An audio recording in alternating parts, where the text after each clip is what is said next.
বন্ধুদের সাথে ইফতারের আয়োজন। হ্যালো বাডিজ, প্রতি বছর রমজানে আমরা বন্ধুরা মিলে একসাথে ইফতারের আয়োজন করি। বর্তমানে আমরা সবাই ব্যস্ত হয়ে যাওয়াতে সবার টাইম ম্যানেজ করাটা একটু কষ্টকর, তবু আমরা সেদিন ছোট করে একটা ইফতার আয়োজন করি।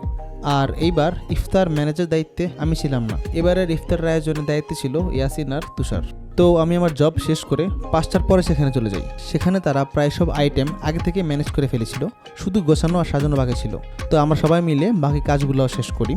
ইফতারের আইটেমে আমরা খেজুর, তরমুজ, আপেল, মালটা, আলুর চপ, বেগুনি, পেঁয়াজু, গ্রিল, নান আর মোহাব্বতের শরবত রেখেছিলাম। এবং মোহাব্বতের শরবতের মধ্যে মোহাব্বত ঢালার জন্য ইয়াসিন নিজের আঙ্গুল পর্যন্ত কেটে ফেলেছিল। তার এই ভালোবাসা দেখে আমরা সবাই ইমোশনাল হয়ে গেছিলাম।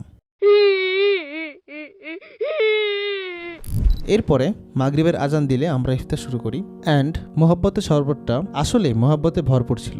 সব শেষে বহুদিন পর খুব সুন্দর একটা সন্ধ্যা কাটালাম। পুরনো কিছু বন্ধুদের সাথে নতুন একটি ইফতারের আয়োজন আসলেই খুব ভালো ছিল।